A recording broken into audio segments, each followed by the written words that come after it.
Alors là, vous raccourcissez quand même leur itinéraire parce qu'elles ne sont pas arrivées directement à Montpellier. Et puis finir à Montpellier, c'est quand même une très belle fin parce que c'est finalement un début. C'est un peu d'ailleurs ce que j'ai fait aussi. Moi, j'ai fini à Montpellier et j'y suis restée.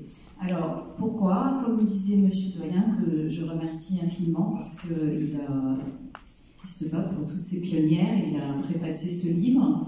Et il m'a invité pour aujourd'hui, qui est très particulier, puisque toute la famille, des descendants de Glafira Spiegelman sont ici. Et franchement, c'est un événement familial, je pense.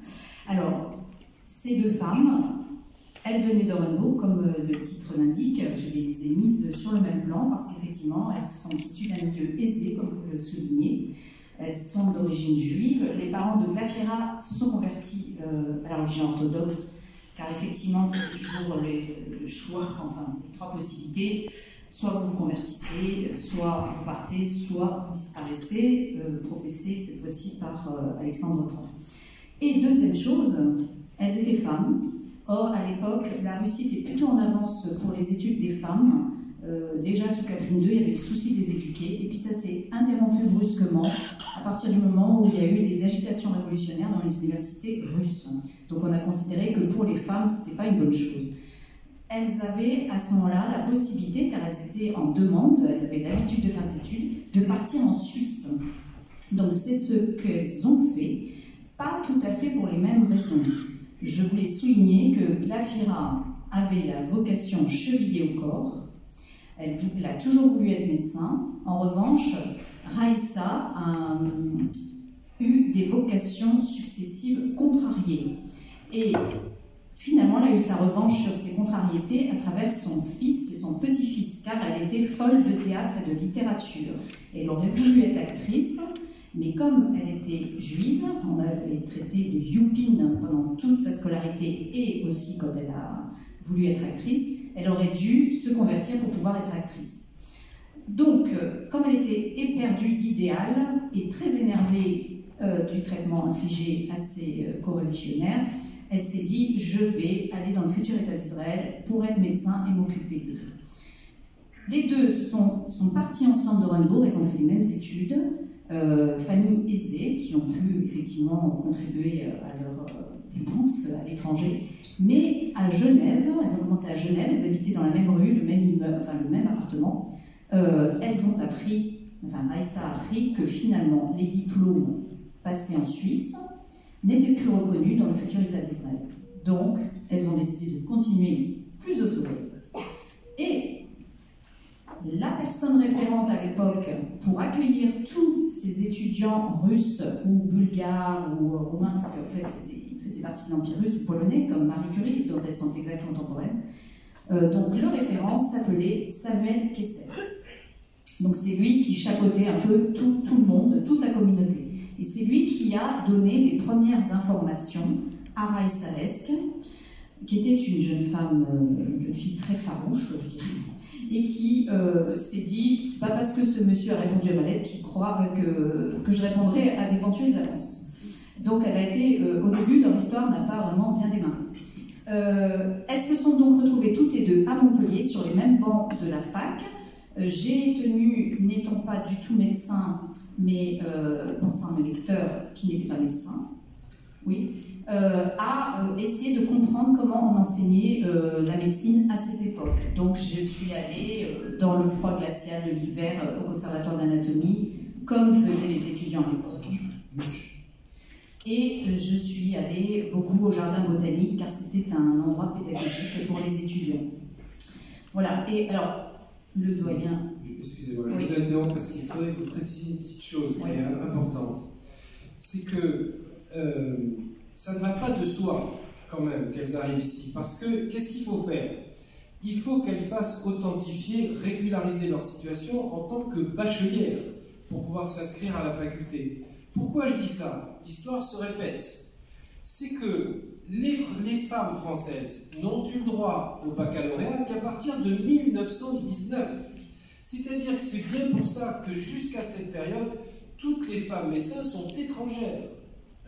Et de ce fait, je ne remercie pas enfin, je sais très bien pour toutes ces femmes qui sont venues s'épanouir chez nous, ça c'est formidable, mais en même temps, on a empêché pas mal de jeunes femmes françaises de donner libre cours à leur volonté de soigner, de la même façon qu'avec ce qui s'est passé aujourd'hui, l'histoire se répète toujours, le numerus clausus a empêché un certain nombre de nos enfants de faire de la médecine, tandis qu'on a importé 36 000 médecins étrangers parce qu'on en avait besoin.